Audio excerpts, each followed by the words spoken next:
In 2009, the Barna Group surveyed 1,871 self-described Christians.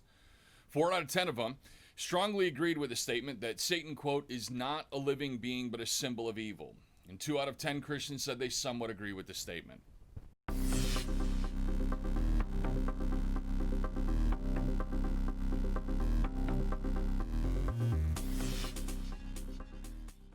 What up, yo, and thanks for watching. This is Fringe Christianity, where we talk about the weird, strange, and bizarre, and we incorporate that into a Christian worldview.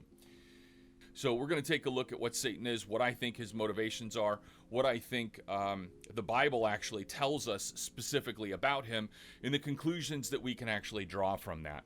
And let's start off with 2 Corinthians 2:11 for those Christians that say we shouldn't dwell on Satan, we shouldn't spend that much time on him. And I get where you're coming from that. I don't necessarily disagree. However, as 2 Corinthians tells us, least Satan should get an advantage of us, for we are ignorant of his own devices. So what I want to do here is kind of break down what I think the figure Satan is, so that we are not necessarily ignorant of his devices. In my personal opinion, throughout the entire course of human history, Satan has been the key, pivotal, fundamental figure that's sort of working in shadows, working through influence, and been manipulating events all throughout history, all throughout human history. The Bible introduces Satan to us in Genesis 3:3. Now the serpent was more crafty than any of the wild animals the Lord God had made. He said to the woman, "Did God really say you must not eat from any tree in the garden?" So here we have the figure Satan, and he's of course sowing doubt into Eve, and to tempt her, to get her to disobey God. Before I go any further with this, I do know that there is a section of folks that do this kind of look into these kind of things. That is, like, I guess, the overall theme of what this channel is. And a lot of them have come to the conclusion that the serpent itself, the figure, the serpent that Genesis is talking about, is some sort of other different type of creature. It's not a snake the way that we traditionally understand it. I agree with that. I have a different interpretation for it. And the interpretation that I'm going to use for that is to streamline and simplify and make something incredibly complicated, to try to simplify it and make it as easy to understand as possible. I am very familiar about not the traditional gap theory, but the idea of the previous Earth theory, the idea of the sixth day, the difference between the creation of Adam and Eve and the other people that were created. And I also know about the nature of the Nakash, that it's actually a different being entirely and could potentially have been avatared by Satan. I do want to point that out at the very beginning. I am not going down that route. I don't have a dog in the fight over it. I don't think that it ultimately changes what the gospel message of Christ is and what God's plan for humanity is in the, at the focus of it. But I do understand why people think that, and I do understand why people go down those paths or down those areas. And I don't, discredit people for doing that at all. But for this specific presentation about what I'm talking about with Satan, I have a specific angle that I'm going to go for on this. And the reason for that is because I think that this gives the best narrative, the best cohesive narrative over the longest period of time as to what the nature of the creature is and what we're dealing with. So with that said, let's just jump right back into it. So the word that they're using here in Genesis 3 for serpent, that is the word Nakash or Nakash. This is Strong's 5175. There are 3 different ways that you can break this word down. The first one is a noun as serpent or snake, the most common way that it's translated in almost all versions of the Bible. The second one is a verb, or deviation or deception. All right, and which I would say is very, very fitting for the figure Satan, or the creature Satan. He is very deceptive. And the other is an adjective, and that would be described as the shining one, or the shine of brass. This is kind of the 2 that I want to, or the 3 I want to go with, but I want to make sure to include the adjective of the shining one on this one, because I think it's relevant. So as we move along here, we'll see that Ezekiel in 1:7, he has a verse where he talks about it, and their feet were straight feet, and the soles of their feet were like the soles of a calf's foot, and they sparkled like the color of burnished brass.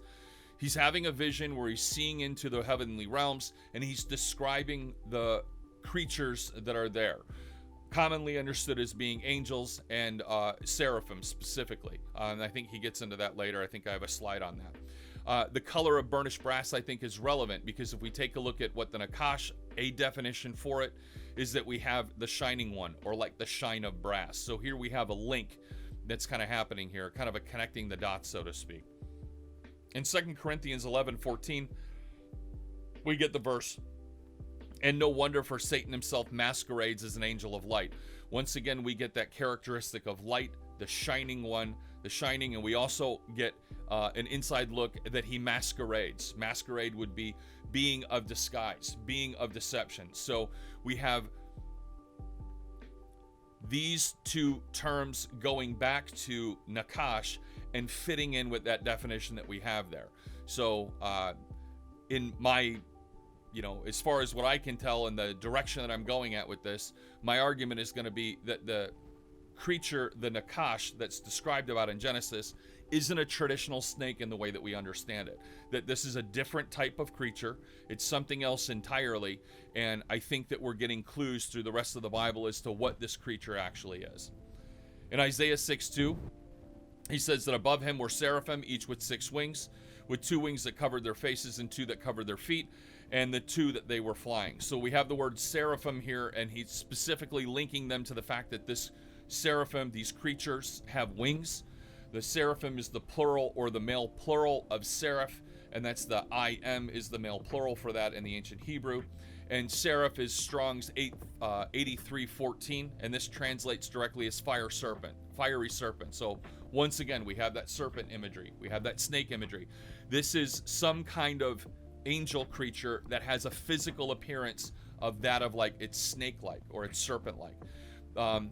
This word is also translated as serpent in Numbers, Deuteronomy, and Isaiah as well later on in the Bible. Bernard F. Botto, he wrote a book called the Stuttgarter Bibelstudien, if I pronounced that correctly. And in the center image you see here a bunch of etchings. These were taken from clay tablets at the time of Isaiah, and it is depicting a seraph, or the seraphim, of what they look like, what they believed that they looked like at that time. And we can see in all of these images that this is a snake-like creature. It has a snake-like body, and it has the wings. The wings are feathered in these depictions as well.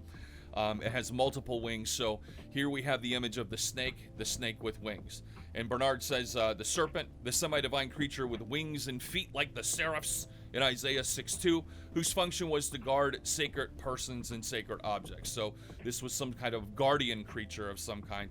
Sacred objects specifically is what they're talking about. And there are many different ways that you can interpret the word guard or guardian. One of the ways that I would interpret it is as a priest-like capacity, a protectorate of some sort of, I guess like the holiness or something like that. And there's, we'll get into that in just a few minutes. So keep in mind that it is guarding something, sacred objects specifically, that's what these creatures do. So in Isaiah 14:12, how you have fallen from heaven, morning star, son of the dawn. You have been cast down to earth, who once laid low the nations. So we have the in the English here, we have morning star. And the word for this, for Strong's, this is a 1966. The word itself is Hallel. And the direct translation for it is unknown. Nobody has any idea what this word actually is. So what they ended up doing was using a Latin fill-in word that they used, and that was Lucifer, and it came from the Latin lus and fur, or light bearer or light bringer, and that's other variations of the Latin translation for this. So light bringer, day star, morning star. And the root word for 1984 is Strong's 1984 halal, which means to shine. So there we have shine, going back to the terms that we were talking about before with that serpent figure, the serpent iconography, that it's shining, that it's gleaming. One of the possible ways that you can translate this term is as Satan's proper name. It's controversial to even bring that up or talk about it. Nobody knows for sure what Satan's real name is. This could potentially be, especially within the context of the verse and the fact that we have an EL at the end of the name after it. Commonly, angelic figures have EL after the end of their name. Not all of them, but a lot of them do. And the EL in the old Hebrew would mean of God. So Michael, Gabriel, Uriel, these other angelic names, they all end in EL. We know from the descriptions that we're getting here from the figure Satan as being the Nakash and the Shining One, I'm drawing a link and I'm drawing a correlation, making the correlation that What we're actually talking about is a creature of the heavenly hosts, and this creature is most likely a seraph, and that it was most likely in the Garden of Eden at that time, and we have the Bible actually confirm that later in some other verses. Speaking of Ezekiel right here, actually.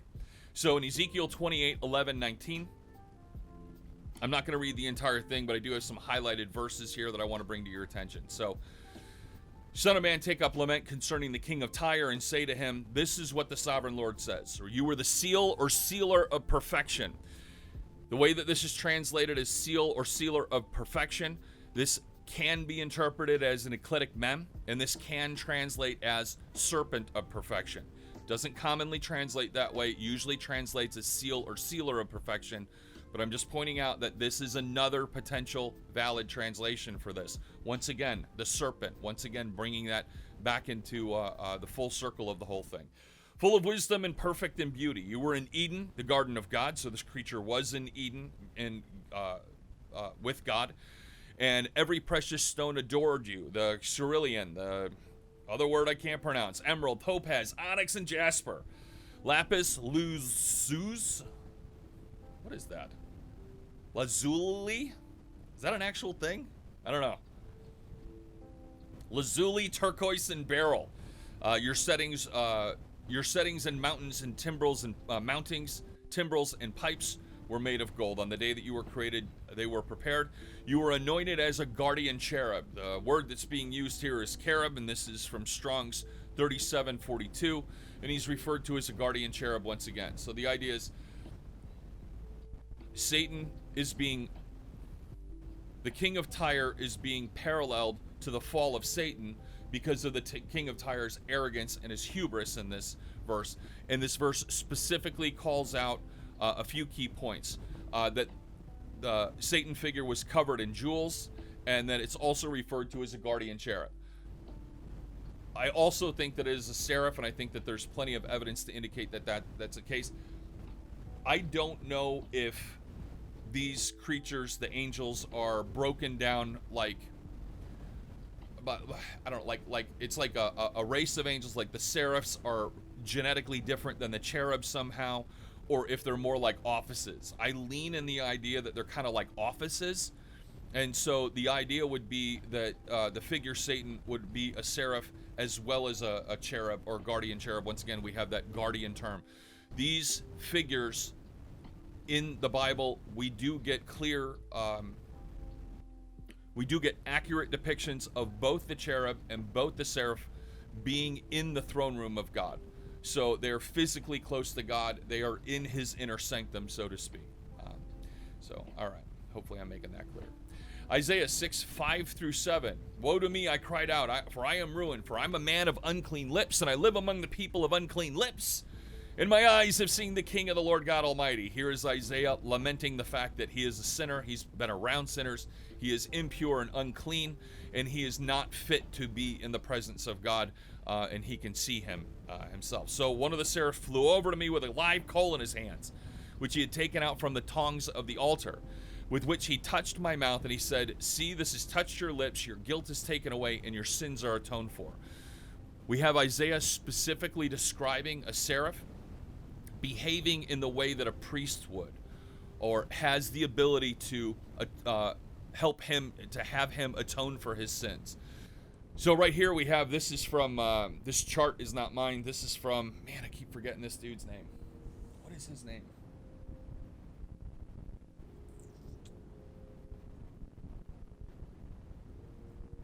Douglas Hemp.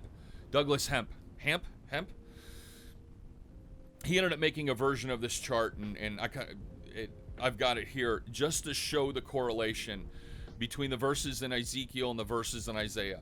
They give us a lot of information about what the figure Satan is, and by comparing the two, we can see that they are specifically referencing the same creature. So they're comparing the king of Tyre and his arrogance with the fall of Satan. They're comparing the king of Babylon and his arrogance with the fall of Satan. And when we compare these sections of the verses and what they're specifically talking about, we see that this comparison is valid.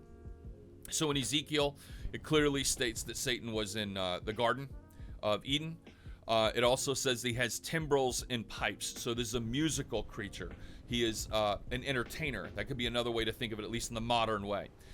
Your heart was lifted up because of your beauty. Your corruption corrupted your wisdom for the sake of your splendor. So arrogance and pride. He was driven from the holy mountain of God. You were cast out of your grave like an abominable branch. So he's awful and terrible. Cast you out as a profane thing out of the mountain of God, and I destroyed your covering cherub. So he is cast out of the mountain of God. And then he became filled with violence with him as he sinned, and he cast him to the ground. So this Satan was cast out of heaven and cast down to the ground. And the ground would be earth, or planet earth, I guess you could say. I laid you before the kings that they might gaze at you. So the word is that they're using is gaze. It's not like they look at you or see you, but they gaze at you. There's something hypnotic or entrancing about this figure in his presence or something like that. Once again, he can masquerade. He can disguise himself however he sees fit.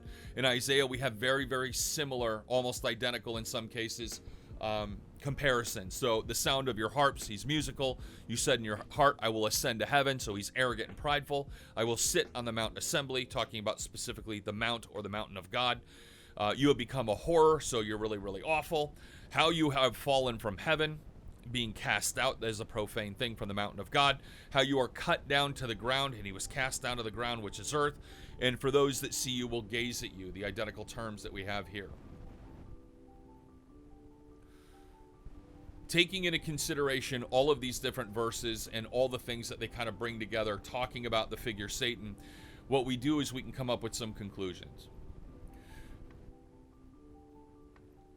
In my opinion, the Bible describes Satan as being a seraph and a cherub, and it was that this creature was cast out of heaven. It is highly intelligent and a crafty deceiver. This is a description that we get about the serpent in Genesis, that this was in the Garden of Eden. The serpent, it's serpent-like in appearance. This creature's probably winged, probably feathered. That is a shining one that shines like polished metals and brass, kind of like a priest maybe. Okay, another way to interpret the shining. That this creature is musical. It's a singer. It's an entertainer. It was probably once a throne room guardian or a priest of some kind. It can masquerade as an angel of light. It can disguise itself. It can trick you into thinking that it's holy when it's not. It's entrancing. It pulls people in. That is the nature of sin. It's very, very alluring, very hard to resist. And this creature is hard to resist. His angelic name probably was Hallel. Speculation on that point, have no idea, but I mean, it does sort of fit, so to speak.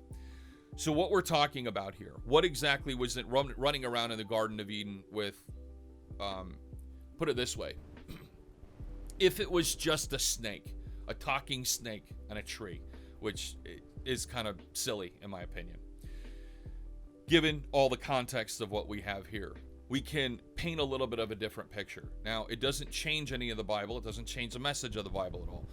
But it puts things into, I think, a more vivid context, which can be easier to understand or easier to kind of associate with. So instead of a talking snake hanging out in a tree that all of a sudden struck up a conversation with Eve and got her to disobey God in one or two sentences, we're talking about a creature that was most likely within, most likely was in heaven, created in heaven, was on earth in the Garden of Eden, walking around, talking around, hanging out with Adam and Eve, gaining their trust. It's a creature that it wasn't just a random talking snake that got Eve to disobey God. That this was something that they trusted, something they were familiar with, something they've seen before.